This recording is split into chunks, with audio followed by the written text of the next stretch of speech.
In this video, I'm going to solve questions 4 through 8 from Fall 2016 Quiz 1. In this question, the firm Recology has a monopoly in collecting San Francisco's garbage. We're going to consider the following demand equation, where Q equals 9,900 minus 8P plus 2PD. And Q is our weekly pounds of garbage. P is the price of garbage collection. And PD is the price of a substitute service. Suppose PD equals $50. If the city of San Francisco fixes the price that Recology charges at P equals $200, what is consumer surplus for Recology's garbage pickup service? We're going to solve that now as we go through.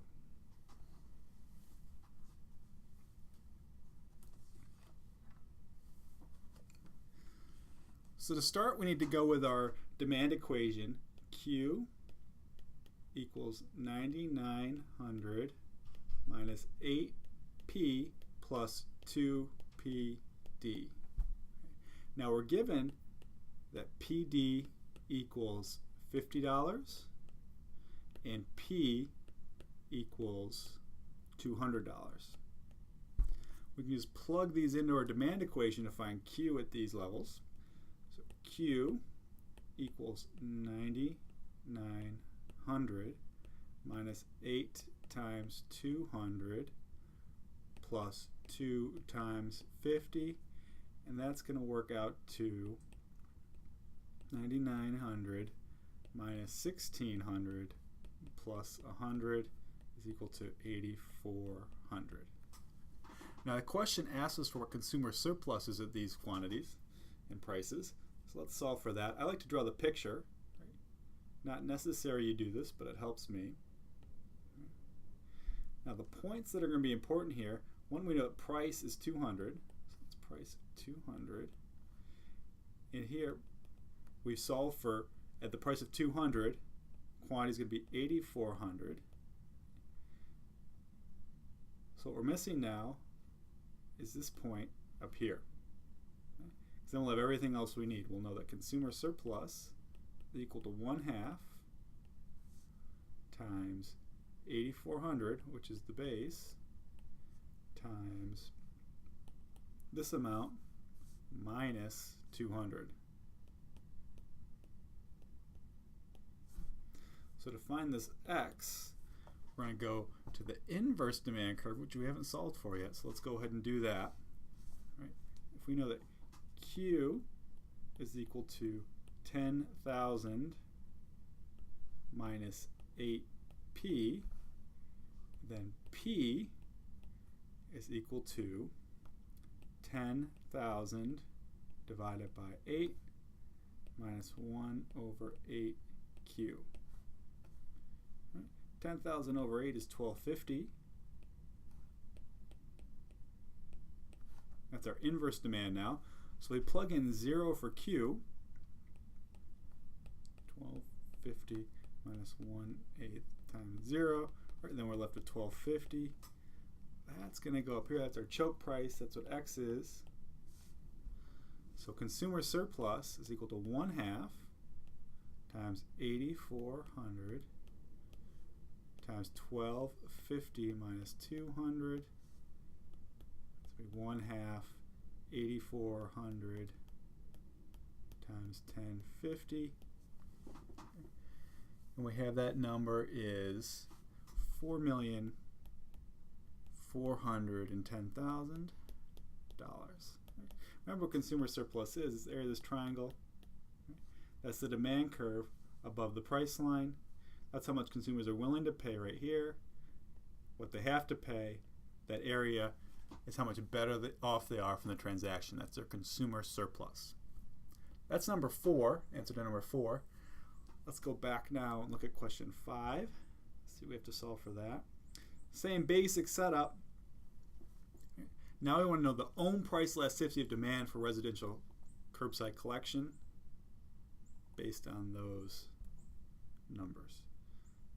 So for elasticity of demand, right, remember we have our formula EP equals negative B times P over Q. Well, we have basically everything we need from the previous question. B we take from the demand curve. B here is just the number in front of price. That's -8. So we have equals -8. P is given to us at 200. And Q is what we solved for here, our 8,400 right here. Right, when price is 200 and PD is 50, we know Q is 8,400. So we are essentially done.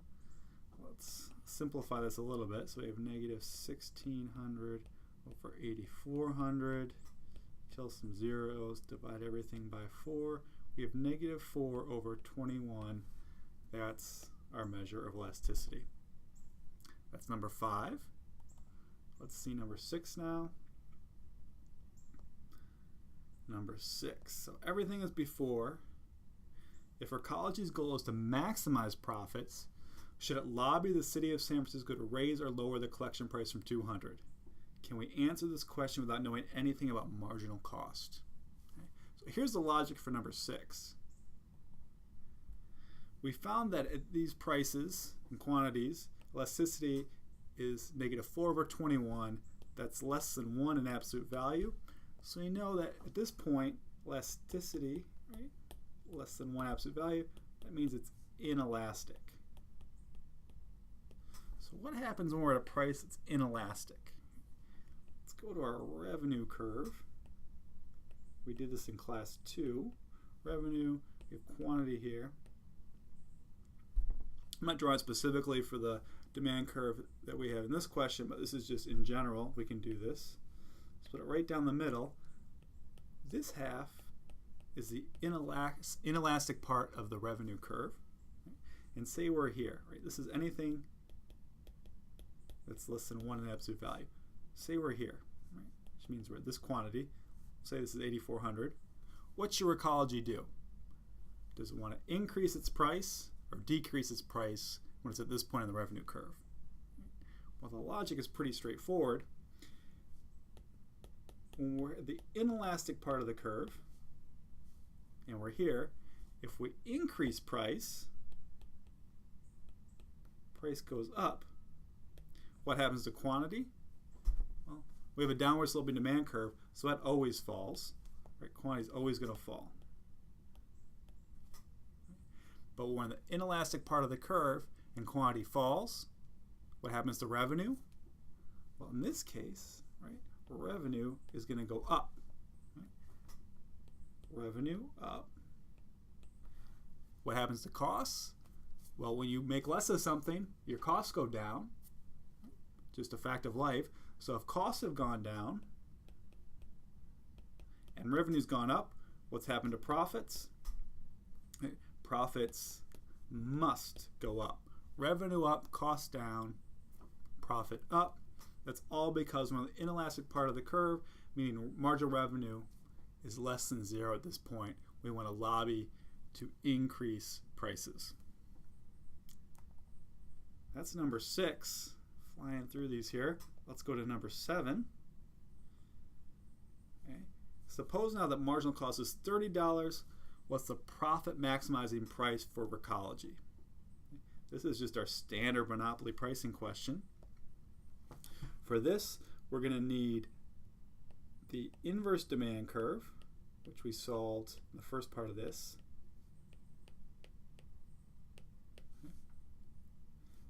Revenue then, P times Q, I'll do it all the way for you to see how this works, is it's going to be 1250 times Q minus 1/8 Q squared. This is revenue. Marginal revenue then is just the derivative of that with respect to Q. So we have 1250, right? This Q goes away, minus 2 over 8 Q to the 1, right? This comes down here, subtract 1. Or we could have done our trick, same intercept, double the slope. That would also work here.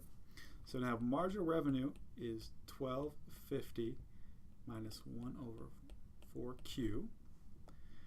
Profits are maximized, right, when marginal revenue equals marginal cost. So all we have to do now is set marginal revenue equal to marginal cost, which is 30, solve for Q. So we have 1250 minus 1/4 Q equals our marginal cost of 30. Marginal revenue over here. We solve for that, so let's rearrange some terms here. We have 1/4 Q is equal to 1250 minus 30. Q is equal to 4 times 1220, which is 4,880. That's our profit maximizing quantity.